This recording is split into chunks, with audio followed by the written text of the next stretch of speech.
Hey sis, today we're going to talk about the Get to Know Yourself guide and we're going to walk through day 1. So, this guide really came about because I know how hard it is to be a teen and to just not exactly know who you are or what you like.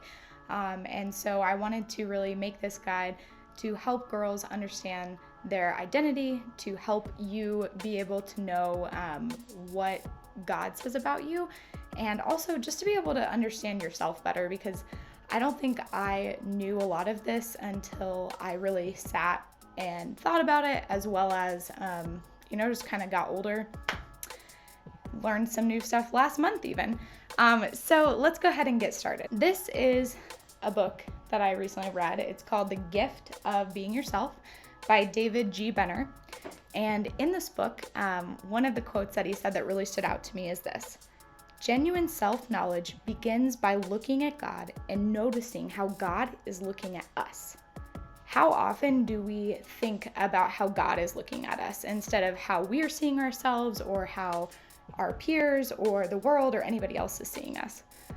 So in the guide, you'll find a few verses that just kind of show us how much God loves us and how he sees us as his precious gift, the one that he loves and adores and cares so much for, even though we don't always feel that way toward him.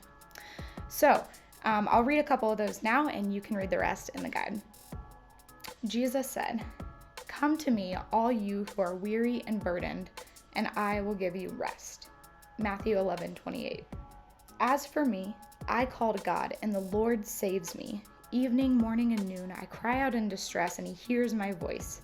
He rescues me unharmed from the battle waged against me, even though many oppose me." Psalm 55:16-18. Surprise! It's me popping in, reminding you to hit that like button. When they came to the place called the Skull, they crucified him there, along with the criminals, one on his right, the other on his left. Jesus said, "Father, forgive them, for they do not know what they are doing." And they divided up his clothes by casting lots. Luke 23:33-34. So if Jesus can forgive those who were literally ruining his life in the moment, how much more does he forgive you and me?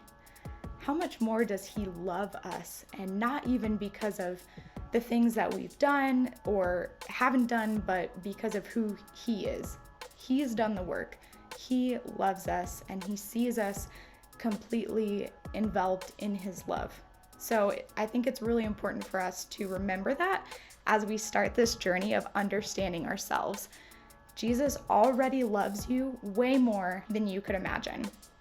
A.W. Tozer puts it like this: Jesus Christ knows the worst about you. Nonetheless, he's the one who loves you most. Wow. Let's just really let that sink in as we begin this journey and begin to understand ourselves and God and the way that he sees us and loves us even better. Thanks for joining Light Speaks Loudest today. If you want more videos like this, make sure to subscribe and hit that bell button so you'll be notified when they come out. See you next time.